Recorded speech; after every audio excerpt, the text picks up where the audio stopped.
Ciao a tutti amici di mattoscacco.com, ben ritrovati in questo nuovo video. Volevo anticiparvi che purtroppo in questi giorni a venire non potrò essere costante perché sono in fase di trasloco, quindi ho 2000 cose per la testa e anche sarò senza connessione internet per qualche giorno, perciò mi dispiace abbandonarvi per qualche giorno, ma cercherò di fare comunque il possibile.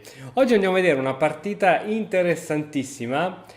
Col nero c'è il campione del mondo Magnus Carlsen, col bianco c'è Jan Kiki che è il quarto giocatore più forte del mondo di scacchi. Voi dovete sapere ragazzi che quando voi diventate gran maestri c'è proprio una prassi, c'è proprio una regola dove ti fanno andare in comune, ti fanno cambiare il cognome, che se c'è un cognome troppo normale te lo storpiano, ti mettono qualche H da qualche parte, proprio perché deve essere impronunciabile, a differenza solo Carlsen che è, diciamo il primo, già però Carlsen già non è semplicissimo da pronunciare, perciò vabbè.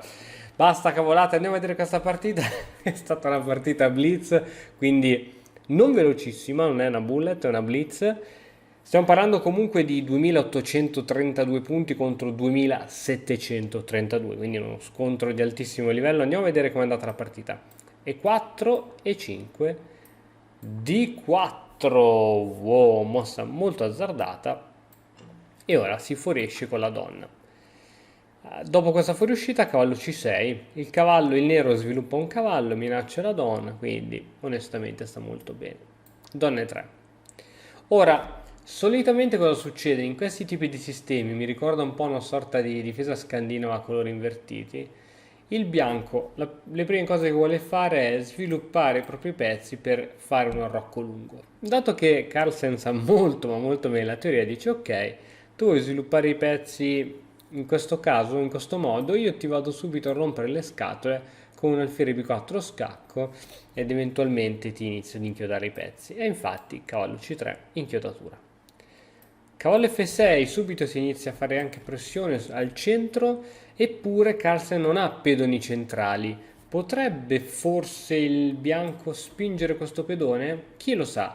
Il bianco gioca alfiere di 2 con l'intento di arroccare subito, ma vediamo che cosa sarebbe accaduto a seguito della spinta. Riesci a vedere qual è la mossa che va a punire questa spinta? Ti lascio 10 secondi per pensarci.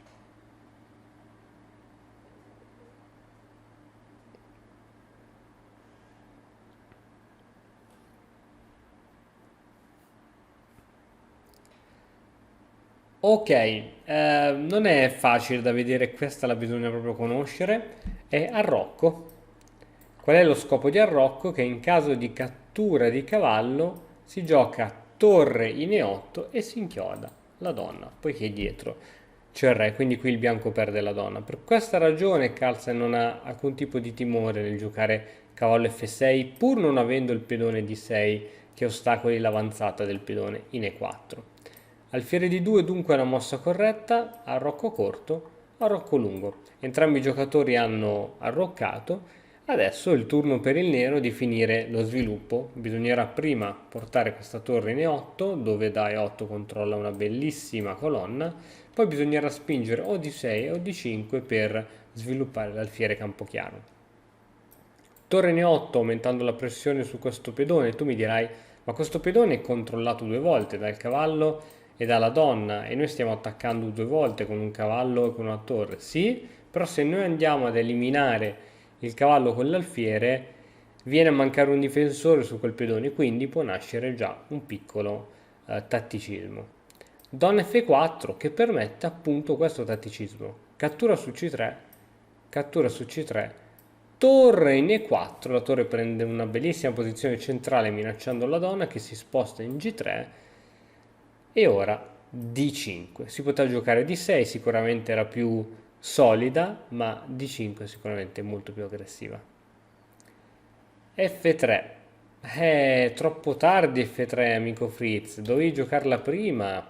Qui andava giocata F3, anziché giocare donna F4. Qui bisogna giocare F3. Avevi un'ottima struttura di pedoni, solida. E invece, che bello giocare che bello commentare a caldo, a freddo e con il computer che ti dice le mosse migliori. Donna G3, D5, F3 e ora la torre bisogna toglierla, vai in E8, anche se la casa A4 sarebbe stata molto interessante per questa torre. Va bene, torre in E8, cavallo in E2, questo cavallo ovviamente deve riposizionarsi perché quella non è una casa molto felice e adesso inizia l'attacco sulla rocca avversario. A5, cavallo F4 andando a creare pressione su questo pedone centrale. Qui essenzialmente si vuole ricreare il tema che Carlsen ha fatto al bianco, vedi? Ora ci sono due attaccanti su questo pedone e due difensori su questo pedone. Un tema è proprio quello di eliminare questo cavallo in modo tale che viene a mancare un difensore. Ma mossa sorprendente, cavallo B4. Cavallo B4 aggiunge un difensore su questo pedone e attacca su A2. Ecco, riuscire a trovare queste mosse che hanno scopo sia difensivo che offensivo fa veramente la differenza.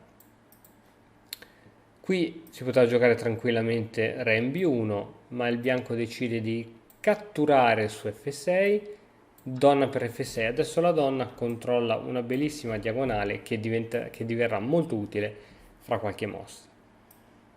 A3 per scacciare via questo cavallo in modo tale che una volta che il cavallo sarà andato via non controllerà più questo pedone che è pronto per essere catturato. Oddio, lo si poteva già catturare adesso, ma non è un problema.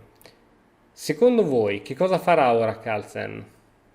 Toglierà questo cavallo? Dove lo metterà?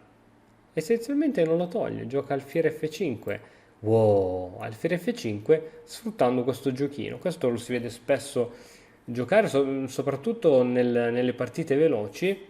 Il bianco cattura, il nero cattura e si apre la colonna per la torre avversaria che va ad attaccare al re. E infatti la partita va proprio così, cattura, cattura. Ora la difesa migliore è cavallo di 3. Cavallo di 3 serve un pochettino a chiudere questa potente diagonale dell'alfiere, serve anche a fare da scudo, no? Immaginati torre che scende in prima traversa, re in D2, davanti c'è il cavallo che fa da scudo. Ma il gran maestro dal cognome impronunciabile decide di andare giù cattivo contro Carlsen, catturarsi anche l'ultimo pedoncino che minaccia la donna. Ora, mossa intermedia, scacco, il bianco è costretto a spostare il re e ora bisogna togliere questa donna di qui perché è sotto attacco. Va a catturare B2, da B2 va a minacciare la cattura su C2 insieme all'alfiere. Ora voglio tornare indietro qualche mossa. E dopo che Carlsen ha giocato alfiere F5 aveva già visto tutta questa continuazione. Cambio, cambio, torre, re in D2, donna su B2. Aveva già vista tutta, non so se ci rendiamo conto. E siamo in una partita veloce, eh. Vabbè, vabbè. L'aveva già vista tutta, incredibile, incredibile. Donna per C7, qui il bianco trova una buona mossa per proteggere questo pedone, ma comunque c'è il matto in poche mosse. Torre, cattura di 1 e qui il bianco abbandonò, ma vediamo come poteva continuare. Non è che c'è molta scelta, qui bisogna catturare la torre. E adesso qual è la continuazione che permette al nero di vincere? Ti lascio 10 secondi per pensarci.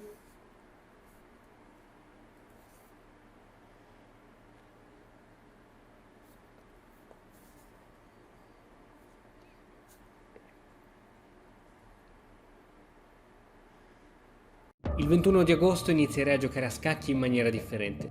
Se io fossi in te, mi farei trovare libero. Ovviamente questo pedone C2 non si può catturare perché c'è la donna avversaria. Qui si gioca donna B1 scacco. Il re bianco ha come unica casa disponibile, poiché qui c'è la torre, re in D2. E adesso, come si dà la sferzata finale? Con donna in E1 scacco matto. Il re avversario non può andare da nessuna parte e in più la donna ovviamente è sorretta dalla torre. Bellissima dimostrazione tecnica, da parte di Carlsen veramente sangue freddo anche nelle partite blitz, è in grado di darci dei gioiellini che noi comuni mortali non saremmo in grado di fare nemmeno con 3 ore a testa sull'orologio. Bene, spero che anche questo video di oggi vi sia piaciuto, io spero di vederci domani e un grande salutone, ciao ragazzi! E ora per continuare che cosa posso fare? Beh, innanzitutto ti consiglio di iscriverti al nostro canale in modo tale da non perderti le nuove video lezioni. E poi puoi vedere il video che è stato più cliccato in questa settimana. Ci vediamo, ciao!